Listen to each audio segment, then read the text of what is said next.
So we're almost ready to start firing some boost through this engine. And while the engine's ready to take it, the transmission just isn't. Or to be more accurate, that transmission is bulletproof and would take it just fine. But the link between the two, the clutch, would give up before then. You see, the standard clutch is designed to take standard power. And while there's plenty of them out there taking 250 or 280 or even 300 horsepower on a stock clutch, and have been doing it for a while, well, one, we want to go a little higher than that. Two, I don't really want to chance it, which means I need to take the gearbox off. Now with the Rover K series, you would just unbolt the gearbox and drop it out through the bottom. Simples. Thing is, this whole assembly is a little bit bigger, and with it being a smidgen too big for this engine bay, to get that gearbox off, I can't drop it out through the bottom. And I can't pull it out through the top, which means I need to take the full engine and gearbox back out of the car to get the gearbox apart. So this is going to be a real fun episode. Starting from the top, we remove the charge cooler lines and the tank. Then we can move on to getting the car's own radiator and heater lines disconnected from the engine. After that, the gear linkage can be easily popped off, and while we're down there, we might as well get the clutch line as well. Now we can move on to unplugging the engine harness from both the car and the ECU. You see, it's just easier doing it on this end than trying to disconnect it from the full engine. Moving on to the suspension, we need to get rid of the drive shaft nuts, at which point we can unbolt the suspension arms and then just drop the whole lot down out of the way and the drive shafts easily pull out. So let's get it hooked up to the load leveler and the engine hoist, and then it's time to get the engine and transmittance off so we can start slowly but surely lifting this engine out of the car, with a little pause here and there to gently lever the engine off of the many things it's going to try and grab onto. Eventually we can get it all the way out and it's ready for removal. The gearbox bolts are easily removed and the whole thing can just be split apart. The outgoing clutch can then be unbolted and frisbeed into the nearest bin. And here it is. Our shiny, new, bronzy, pretty, clutchy McClutch of ultimate power holding power. So let's get it cleaned off, all nice and lined up, and then we can just bolt it down onto the flywheel as usual. So by now, at least one of you is starting to think, TJ, in a video about removing and replacing the clutch, you've kind of rushed through removing and replacing the clutch. And you're not wrong, but I'm going to talk about clutches for just a moment longer. So bear with me. What you saw me putting in there is what's known as a stage 3 clutch. It'll come as no surprise to know that it sits between a stage 2 and a stage 4. Now you see the stage 2s are still those kind of nice, disky, organic clutches, what we're used to seeing on a street car. They just hold a bit more power. A stage 4, however, is separated out into pucks, usually 4 or 6. Now these are what you get in race cars. They've got a very vicious engagement and they're a bit of an on-off switch. They hate slow-moving traffic. The stage 3 that I just put in is still technically a puck clutch. You'll have seen those little separate bits instead of the continuous disc. But it's got a lot more of them in there and it's a bit gentler on the engagement. Most importantly though, it will still handle up to a 150% increase in torque. So for our purposes, it's solid. Now moving on to the actual interesting topic of this video.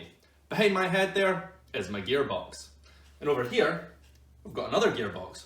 It's just a little bit more naked. Now that gearbox there comes out of a K24A3, which you can find in some of the hotter Accords. Now I know what some of you are thinking. You've just heard the words K24 in a K20 build. You know that next up is coming a Frankenstein build. Well, I hope you're excited for a massive disappointment, because that's not what we're doing. Sorry. The K24 Accord was my daily driver for a few years. I bought it to actually take the engine out for this build, but that's in the future. The Frank build's stage 4, this is stage 2. You've got a couple of years to wait unless I win the lottery. What we're going to be doing instead is messing with that gearbox there a bit. Now, you see with the Civics, a lot of people take the SICK gear out of the Accord and put it into the Civic to give them a better cruising gear. Currently at 80 miles an hour, I'm doing 4,200 RPM, which is horrible. Ear-bleedingly horrible. So eventually that's what I was going to do. I was going to pop the SICK out of that and pop it into that. But then I got to thinking, well, then I need to take off the counter shaft and the main shaft and build it all back up and mess about doing that. So I could just swap the final drive in instead, because this here has a longer final drive. And yeah, that also works, but it doesn't really lengthen my gears by that much. And you see, the first gear is absolutely useless on these cars because of how small the rear wheels are and how short that gearbox is. So my next idea was, why not just take the full gear cluster out of that, match it with the shorter final drive out of that, and stick all that in. One, it's less work.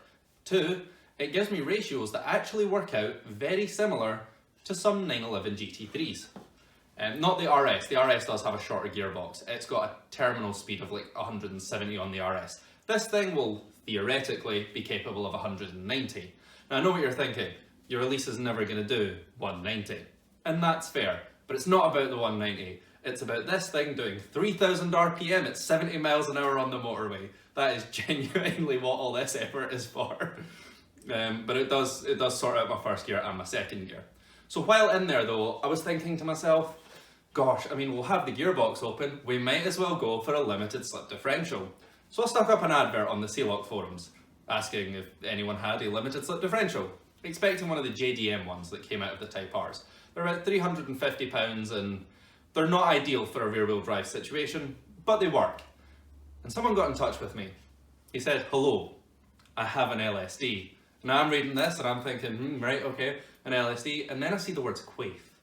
Now on one hand, I'm a little bit excited because Quaife is the LSD. I mean, don't get me wrong, there are other companies that make just as good, but Quaife, just Quaife. So he got in touch, I expected it to be way too expensive, we bargained a little bit, and now I have this brand new, unused Quaife limited slip differential. On top of that, it's the rear wheel drive version for Honda Elises and Ariel Atoms. Now what that means is this is a little bit less aggressive than say what comes in the front of a Civic, so you'll get a bit less understeer when you're in a rear wheel drive car. Words cannot express how excited I am about this. This is probably the nicest part I will have put in a car. This is not even being used, it's magic. Right, so let's get this thing apart and we can set about getting those shafts into that and this thing bolted on. Firstly, we can pull out these ball detent, then we pull out the sensors dotted around the gearbox and remove the shift lever assembly, followed by both the fill and drain plugs. With all of that out of the way, we can buzz out all of the many casing bolts and move on to the big Allen cap up top and pop off the circlip hidden underneath. After that, we can gently lever the prying points and then remove the whole gearbox casing to show off our nice internals. Now that we're inside, we can get the reverse idler out of the way, unbolt the shifter forks, and then just lift the whole gear cluster out as one piece, followed then by the differential and the final drive. Now I'm going to need my diff bearings, so these are just going to be removed with pullers before unbolting and removing the final drive from the differential. This can then be transferred over to our new diff, followed by a speedo ring to mesh with the speed sensor, and the two bearings which I popped in the oven for a wee bit just to make it easier to get them on. These are then tapped down on the inner race using a hammer and something that fits over it. The countershaft bearing also needs to be replaced with one that's going to fit my K24 shaft, so a wee bit of heat to the backside of the housing and a good tap with a hammer knocks that out for us. The replacement can then be taken out of the freezer and then just tapped in. This time we're tapping on the outer race. Then we can give everything a good clean, drop our diff back in, and then start sorting out our main gear cluster. Or, actually, maybe not by the looks of things. Now the problem with doing work on something as relatively complex as this at 1 AM is eventually you're going to make a mistake. Now if you're lucky, it's going to be a small mistake. You'll sort it out and you'll laugh and forget about it. If you're unlucky, or you're me, well, at this point, you've done goofed. See, what I have done is put a K20 final drive in with a K24 counter shaft. Now that might not seem like a big issue. I wanted the K24 gears is on a K24 shaft. Problem is, that shaft has a gear on it that goes to the final drive. You can't remove it, it's part of the shaft. Now it is expecting a K24 final drive. What it is seeing is a K20 final drive. They're different shapes, different number of teeth, and they just don't fit. Bugger. So now I've got two options. Either I can strip this whole thing apart, remove the bearings from the case, strip every single gear off of this counter shaft and rebuild it onto the K20 counter shaft and do all of this again. Or I can take that final drive off my diff and put the K24 one on. One of these options is much easier than the other. Now I know what you're thinking, I talked a lot earlier about not wanting the gears too long. However, I mean, we're going to have a decent amount of power. We should be able to push them, and originally the full accord gearbox in here was what I was going to do. I just ended up messing about with final drives because, well, they were in front of me and I could. So I'll have to find out when it's actually in the car and I'm driving it if these gears are too long and they're going to irritate me. Hopefully they don't, but this is what we're doing because it's midnight and I'm not doing this full thing again. I cannot believe I've done that. Anyways, let's get it sorted out, shall we? Right then, so just gonna sort that, pop that off, yep, all normal, pop it on where it goes, torque it all up, and nothing to see here. Drop it in the box, and it's like I never made the mistake in the first place. You saw nothing. Then the gear cluster drops right in, as it should, and we can spend a bit of time clicking and clacking things just to make sure none of it's off. It's satisfying to do, so that is. So now we can stick it all back together. We drop the casing on, do our big circlip, and then start sticking back in all of the various wee bits and bobs, opposite of removal style, before we rattle in all 3 million of the casing bolts. Now that it's back together, we need to fit our new clutch bearing, and I'm going to give it a nice coating of protective grease here, just to keep it all working nice and smoothly. The gearbox can then be mated back up to the engine, and the whole thing's bolted back together. At which point we're back to the engine hoist to manoeuvre the engine back into the car with the usual sequence of swearing, begging, and tears, where it can then be fastened back onto its mounts and its job done. Well, the engine's sitting back where it belongs, and I've even connected up 1 or 2 of the plugs. You see, I was going to do the full reinstallation for you, but to be honest, you've seen it 4 times now on this channel, and there's better things to do with the video time. Such as talk even more about my gearbox. Now, I was complaining earlier that because I had to use the full K24 lot, maybe things would get a bit too long, meaning that if you've got long gears, you've got not as much acceleration and more top speed. Now, that's actually less of a worry now. You see, the whole K24 bunch was the original plan. I just sort of psyched myself out worrying about losing acceleration, having the gears be too long and not be as good on track, basically. And that's where I ended up with the idea to use the K20 final drive and the K24 cluster. And to be honest, with this sort of stuff, it's better to trust your first instincts. Otherwise, you end up with those kind of wishy-washy 1 foot in, 1 foot out measures like that. So maybe it's a good thing that I put in the wrong needle bearing and was forced to use the full K24 bunch. Another thing that's making me feel much better about it is a little while ago on C-Lock, I say a little while, it was years ago, they did some custom final drives, with the options being a 4.2 and a longer 3.9, despite the number being smaller. Confusing, I know. And the 4.2 was mostly for the naturally aspirated cars, people that wanted to make their gearbox just a little longer, a bit more usable. And the 3.9 was a proper longer final drive that went to the higher horsepower supercharged cars. Now, you might be wondering where I'm going with this, because this is a bit of a tangent, but folk loved the ratios on that 3.9 for the supercharged stuff.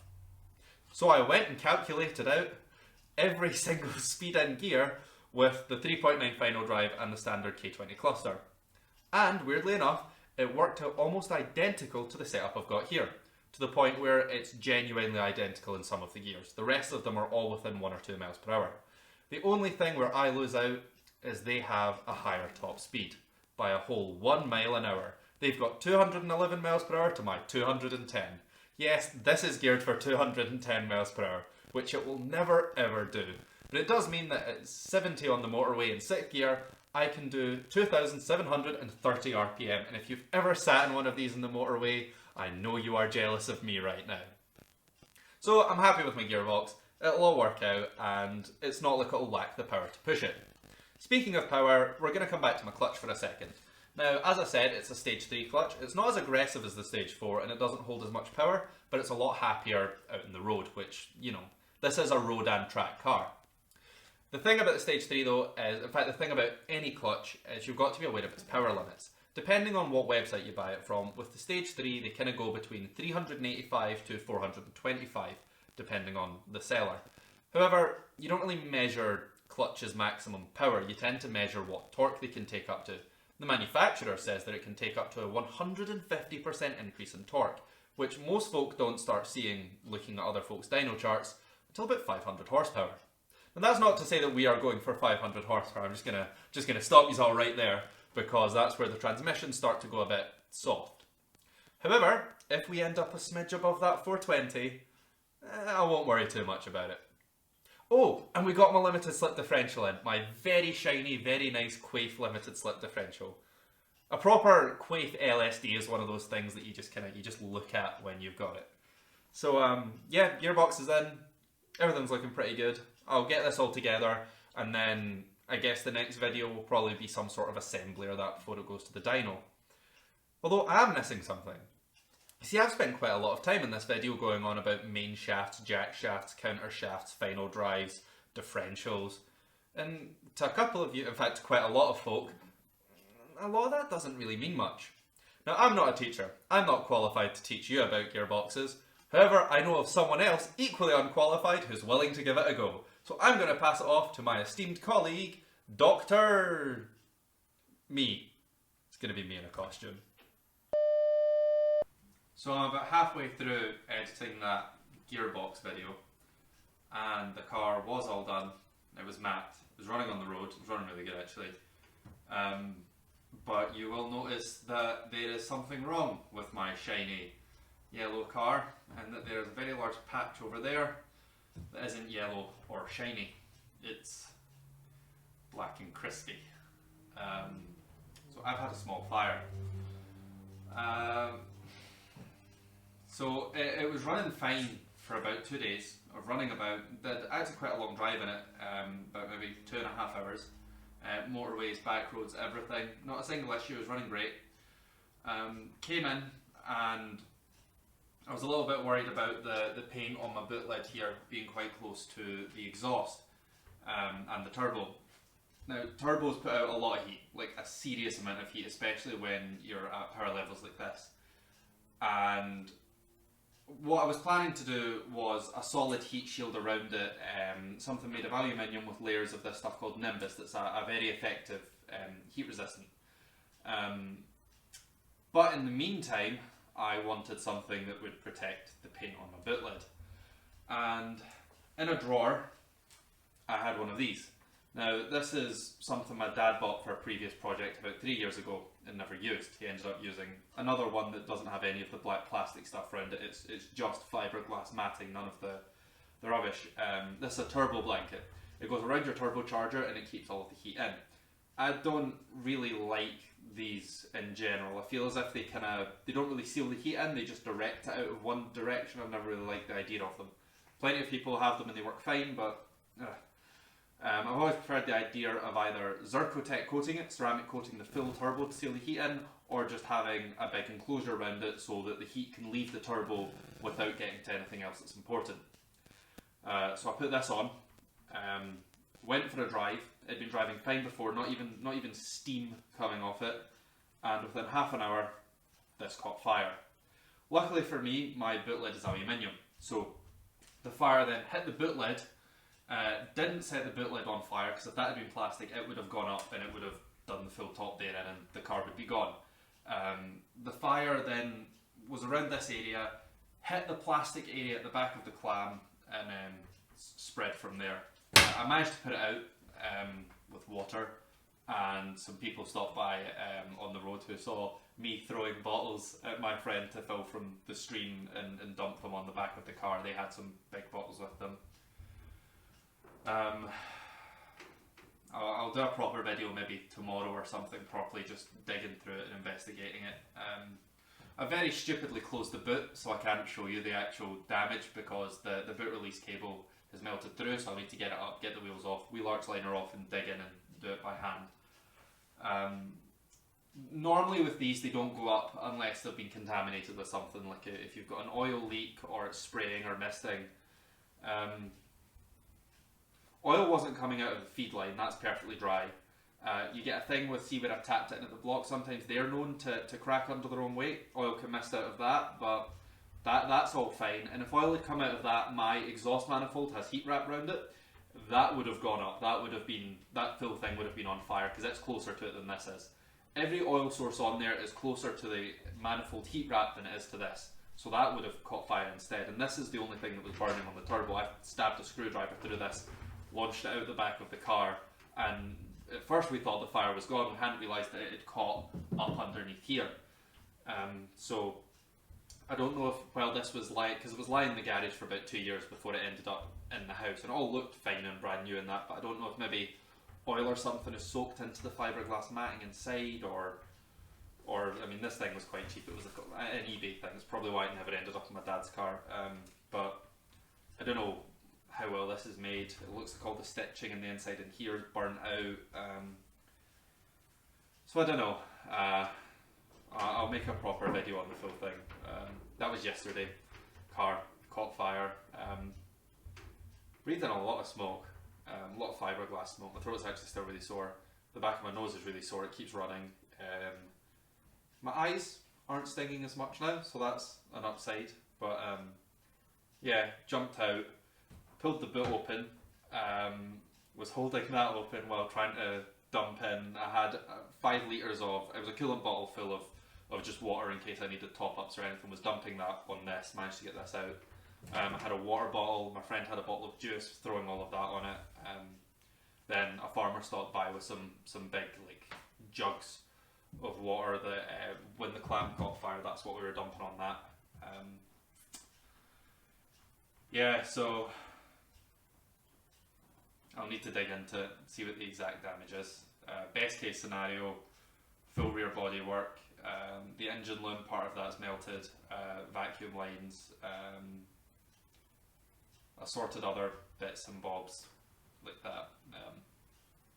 Yeah, so yeah, this really should have just been cutting to me in some sort of daft costume talking about gearbox bits. Was going to do the whole sort of British Paith style, you know, you see those like World War II videos with the kind of PR presenter trying to explain how gears work and stuff. That sort of style was the idea. So yeah, instead you get this depressing into a video. But anyways, I hope you enjoyed the build this far. Probably tomorrow or the next day I'll sit down and come up with a proper video about the damage, talk through it all, come up with a plan on what we're going to do to deal with it.